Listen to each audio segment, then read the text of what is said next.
নমস্কাৰ ষ্টুডিঅ'ত মই কন্দৰ প্ৰভু এই মুহূৰ্তত এটা ডাঙৰ খবৰ দিব বিচাৰিছোঁ। অৱশেষত বিধানসভাত গৃহীত হ'ল ইউচিচি।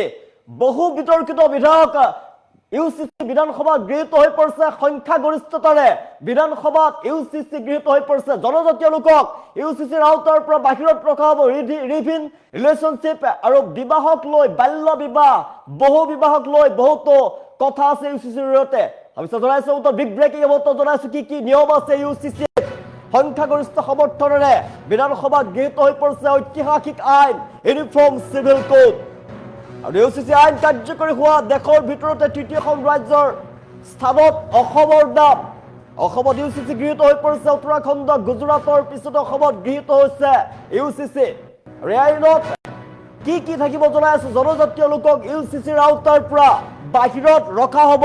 সংখ্যাগৰিষ্ঠতাৰে বিধানসভাত গৃহীত হৈ পৰিছে ইউচিচি। ধৰ্মীয় ৰীতি নীতিক ইউচিচিৰ আওতাৰ পৰা বাহিৰত ৰখা হ'ব। ইউচিচিৰ জৰিয়তে মহিলাসকলক সুৰক্ষা লাভ কৰিব। লাভ জেহাদৰ বিৰুদ্ধে লিভ ইন ৰিলেশ্যনশ্বিপক লৈ বিবাহক লৈ আহি গৈছে কঠোৰ নিয়ম। ইউচিচি গৃহীত হ'লে উপকৃত হ'ব সমাজৰ মহিলা। প্ৰত্যেকগৰাকী মহিলা উপকৃত হৈ পৰিব। প্ৰতিটো ধৰ্মৰ মহিলা উপকৃত হ'ব। মহিলাৰ সন্মান আৰু সুৰক্ষাক দিয়া হ'ব অগ্ৰাধিকাৰ। ইউচিচিৰ জৰিয়তে মহিলাৰ সুৰক্ষা লাভ কৰিব। দূৰ হ'ব বাল্য বিবাহ, বহু বিবাহৰ দৰে সামাজিক ব্যাধি দূৰ হৈ পৰিব। সমাজ সংস্কাৰৰ ক্ষেত্ৰত থাকিব ইউচিচিৰ গুৰুত্বপূৰ্ণ অৰিহণা। সমাজ সংস্কাৰৰ ক্ষেত্ৰত গুৰুত্বপূৰ্ণ অৰিহণা থাকিব ইউচিচিৰ। বিবাহৰ ন্যূনতম বয়স নিৰ্ধাৰণ কৰা হ'ব ইউচিচিৰ জৰিয়তে।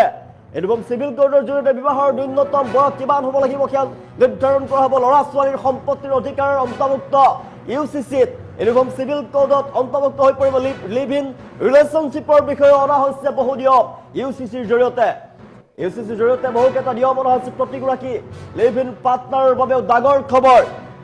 প্ৰতিগৰাকী লিভ ইন পাৰ্টনাৰৰ বাবে ডাঙৰ খবৰ। ভুলতো লুকুৱাব নোৱাৰিব লিভ ইনৰ সম্পৰ্ক। লিভিনৰ সম্পৰ্ক এতিয়াৰ পৰা লুকুৱাব নোৱাৰিব। লিভিনত থাকিলে এমাহৰ ভিতৰতে জনাব লাগিব উপপঞ্জীয়কক। উপপঞ্জীয়কক জনোৱাৰ পাছতে থাকিব পাৰিব একেলগে। উপপঞ্জীয়কে অৱগত কৰিব লাগিব স্থানীয় থানাত। ৰাজ্যৰ বাহিৰত লিভ ইনত থাকিলেও একেই নিয়ম মানি চলিব লাগিব।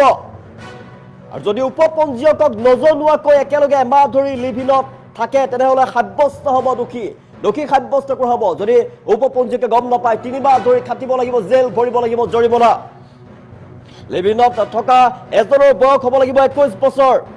লিভ ইনত সন্তান যদি জন্ম হয় তেনেহ'লে বৈধ ঘোষণা কৰা হ'ব। ডাঙৰ নিয়ম। লিভ ইনত সন্তান জন্ম হ'লে বৈধ ঘোষণা কৰা হ'ব।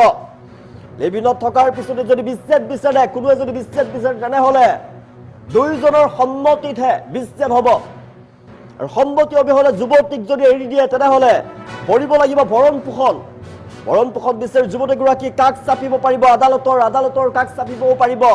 মহিলাসকলক ন্যায় প্ৰদান কৰাৰ বাবে ইউচিচিত কঠোৰ নিয়ম বান্ধি দিয়া হৈছে। অসমত এতিয়াৰ পৰা ইউচিচি আহি গ'ল। বিধানসভাত গৃহীত হৈছে ঐতিহাসিক আইন, বহু বিতৰ্কিত যিখন ইউচিচি আইন ইউনিফৰ্ম চিভিল কোড এতিয়াৰ পৰা অসমত কাৰ্যকৰী হ'ব।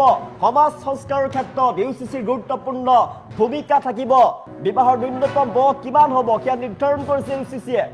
বিবাহৰ ন্যূনতম বয়স কিমান হ'ব, ল'ৰা ছোৱালীৰ সম্পত্তিৰ অধিকাৰ সকলোবিলাক ইউচিচিৰ জৰিয়তে নিৰ্ধাৰণ কৰা হৈছে। লিভ ইনত ৰিলেশ্যনশ্বিপৰ বিষয়েও অনা হৈছে বহু নিয়ম। প্ৰতিগৰাকী পাৰ্টনাৰৰ বাবেও নতুন নিয়ম আনি দিছে। সংখ্যাগৰিষ্ঠ সমৰ্থনেৰে বিধানসভাত গৃহীত হৈছে ঐতিহাসিক আইন। দেখিবলৈ পোৱা গৈছিল ইউচিচি ইউচিচিক লৈ বহুতে বিতৰ্ক কৰা দেখিবলৈ পোৱা গৈছে। এচাম মুছলমান সমাজে ইউচিচিক বিৰোধিতা কৰা দেখিবলৈ পোৱা গৈছিল। কিন্তু বিধানসভাত সংখ্যাগৰিষ্ঠতাৰে ইউচিচি বৰ্তমান গৃহীত হৈছে। অসমত ইউচিচি এতিয়াৰ পৰা কাৰ্যকৰী হ'ব। অন্ত পৰিছে শাসক বিৰোধীৰ মাজত বাক বিতণ্ডা। সংখ্যাগৰিষ্ঠ সমৰ্থনেৰে বিধানসভাত ইতিমধ্যে গৃহীত হৈছে ঐতিহাসিক আইন uniform civil code. Uniform civil code আইন কাৰ্যকৰী হোৱা দেশৰ ভিতৰতে তৃতীয়খন ৰাজ্য অসম। উত্তৰাখণ্ডত ইতিমধ্যে ইউনিফৰ্ম চিভিল কোড আছে, গুজৰাটত আছে। আৰু ইয়াৰ পাছতে অসমত গৃহীত হৈছে আইন। জনজাতীয় লোকক ইউচিচিৰ পৰা বাহিৰত ৰখা হ'ব। ইউচিচিৰ আওতাৰ পৰা বাহিৰত ৰখা হ'ব। জনজাতীয় লোকক বাহিৰত ৰখা হ'ব। লাভ জেহাদৰ বিৰুদ্ধে মাননীয় অধ্যক্ষ মহোদয়, মই প্ৰস্তাৱ উত্থাপন কৰোঁ যে the uniform civil code Assam bill 2026খন পাৰিতকৰণৰ বাবে লোৱা হওক। এতিয়া বিধেয়কখন পাৰিত কৰা হওক। যিসকলে সপক্ষে আছে কওক হয়, যিসকলে বিপক্ষে আছে কওক নহয়। মই ভাবোঁ হৰ সপক্ষে সাপেক্ষে প্ৰস্তাৱটো গৃহীত কৰা হ'ল আৰু বিধেয়কখন পাৰিত কৰা হ'ল।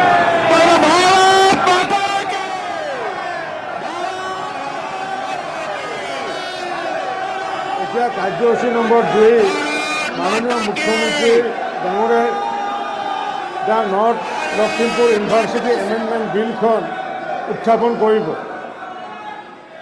মাননীয় অধ্যক্ষ মহোদয়, মই প্ৰস্তাৱ উত্থাপন কৰোঁ যে the uniform civil code Assam bill 2026খন পাৰিতকৰণৰ বাবে লোৱা হওক। এতিয়া বিধেয়কখন পাৰিত কৰা হওক। যিসকলে সপক্ষে আছে কওক হয়, যিসকলে বিপক্ষে আছে কওক নহয়। মই ভাবোঁ হৰ সপক্ষে সাপেক্ষে প্ৰস্তাৱটো গৃহীত কৰা হ'ল আৰু বিধেয়কখন পাৰিত কৰা হ'ল।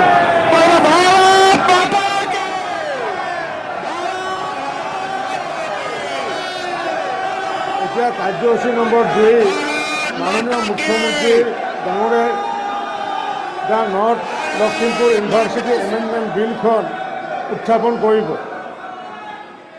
মাননীয় অধ্যক্ষ মহোদয়, মই প্ৰস্তাৱ উত্থাপন কৰোঁ যে the uniform civil code Assam bill 2026খন পাৰিতকৰণৰ বাবে লোৱা হওক। এতিয়া বিধেয়কখন পাৰিত কৰা হওক। যিসকলে সপক্ষে আছে কওক হয়, যিসকলে বিপক্ষে আছে কওক নহয়। মই ভাবোঁ হৰ সপক্ষে সাপেক্ষে প্ৰস্তাৱটো গৃহীত কৰা হ'ল আৰু বিধেয়কখন পাৰিত কৰা হ'ল।